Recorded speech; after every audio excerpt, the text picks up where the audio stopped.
નમસ્કાર મિત્રો, પુષ્પદત્ત ચેનલની અંદર આપનું હાર્દિક સ્વાગત છે। હું છું કેવિન દવે। ની આસપાસ બનતી સામાજિક તેમજ ધાર્મિક ઘટનાઓને નિહાળવા માટે અમારી પુષ્પદત્ત ચેનલને લાઇક કરો, શેર કરો અને સબસ્ક્રાઇબ કરો।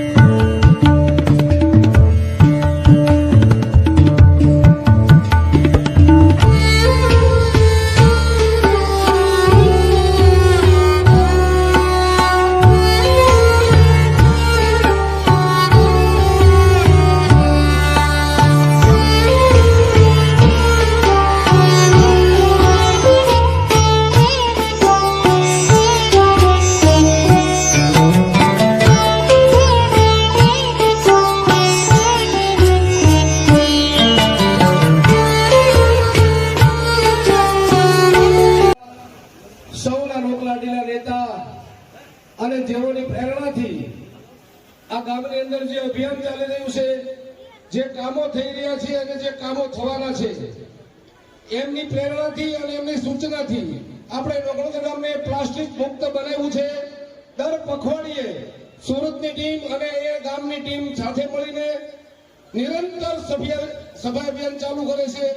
તો એવા આપણા સૌના પ્રેરણા સ્ત્રોત, આપણા સૌના લોકલાડીલા આદરણીય કેન્દ્રીય મંત્રી ડોક્ટર મનસુખભાઈ માંડવિયા સાહેબને હું આ નોકરદર ગામ વતી આવકારું છું। ત્યાલીટાણાથી નોકરદર ગામના સુરતના ઉદ્યોગપતિ આગેવાનો ગ્રામજનો સૌને આ તકે બહોળી સંખ્યામાં પધાર્યા છે, સૌને આવકારું છું અને સ્વાગત।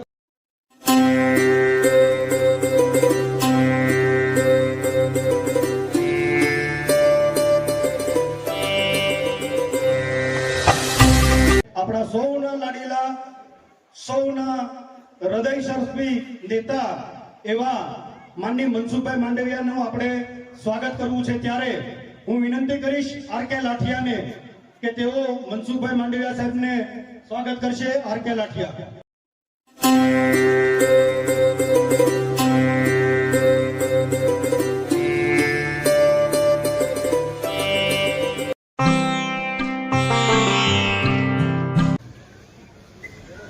આજનો પ્રસંગ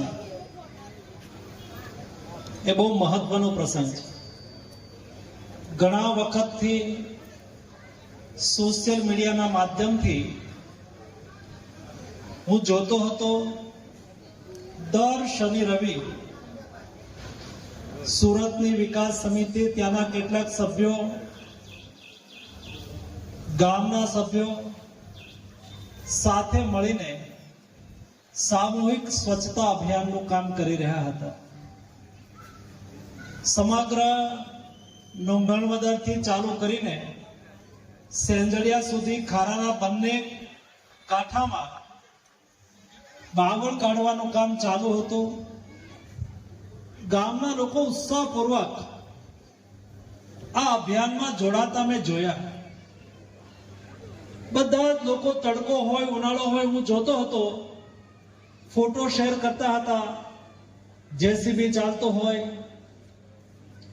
ત્યાં ઉભા હોય, પાણી પહોંચાડતા હોય, કોઈ ચા પહોંચાડતા હોય, અને દર શનિ રવિ ફરજિયાત મને તો બતાવવામાં આવ્યું છે કે આખા વર્ષની કમિટીનું બસની અંદર અહીંયા આવવા માટેનું બુકિંગ પણ ફિક્સ થઈ ગયું છે।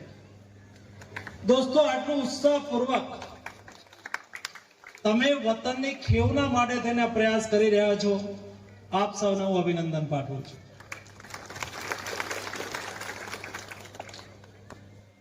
દોસ્તો, ગામ રળિયામણું ત્યારે બને, ગામ સુંદર ત્યારે બને, ગામ સંસ્કારી ત્યારે બને, ગામ એક ત્યારે બને જ્યારે ગામના લોકો પોતાની ફરજ અદા કરે। કેટલાક પરિશ્રમી લોકો, મહેનતુ લોકો એ મહેનત કરી અને પોતાના ગામ પ્રત્યે પોતાની ફરજ અદા કરી રહ્યા છે। એના મનમાં એ ભાવ છે કે મારું ગામ છે, મારું ગામ સુંદર બનવું જોઈએ, મારું ગામ સારું બનવું જોઈએ, મારું ગામ એક બનવું જોઈએ, મારું ગામ નેક બનવું જોઈએ। એ પ્રેરણા, એ જુસ્સો એને કામ કરવાનો હોસલો બનાવતો હોય છે. ગામ નંદનવન બની રહ્યું છે. કલ્પના કરો, હું આવતો જોઈ રહ્યો હતો ક્યાં એક બાજુ જાળા, ઝાખરા, બાવળ, ખબર ન પડે નદીનું વહેણ ક્યાં હોય, અને અત્યારે આખા પટની અંદર ગાયો ભેંસો ચરી રહી છે. ખુલ્લું મેદાન, ઘાસ આપણને દેખાય છે, અને એમાં આખા પટમાં 2-3 વર્ષની અંદર આપણે 10,000 ઝાડવા ઉછેરવા છે. એ 10,000 ઝાડવા ઉછેરેલા હોય, ગામના પાદરની અંદર નદી 12 મહિના વહેતી હોય, પશુઓનો કલરવ સંભળાતો હોય. આપણે કદાચ અત્યારે સુરત હશું, દેશના કોઈ ભાગની અંદર રહેતા હશું, કામ કરતા હશું, આપણને એવું થાય કમાઈ લીધું, આપણને એવું થાય ધંધો કરી લીધો, આપણને એવું થાય હવે હાશ લેવા માટે ક્યાંય જવું છે. ત્યારે એના મનની અંદર એ ધ્વનિ સંભળાશે, ચાલ નોંગણવદર તૈયાર છે, આવી જા, સુંદર ગામ છે. અહીંના પક્ષીઓનો કલરવ, અહીંની વનસ્પતિ સૃષ્ટિ, અહીંના લોકોનો પ્રેમ, લોકોનો સ્નેહ એ તમને સાતા આપશે, સંતોષ આપશે. અને એટલા માટે દોસ્તો, આ વૃક્ષારોપણનું અભિયાન એ માત્ર વૃક્ષારોપણનું અભિયાન નથી, એ આપણે આપણા ગામ પ્રત્યે આપણા કર્તવ્યનું નિર્વહન કરી રહ્યા છીએ, આપણા ગામ પ્રત્યે આપણી જવાબદારીઓ પૂરી કરી રહ્યા છીએ.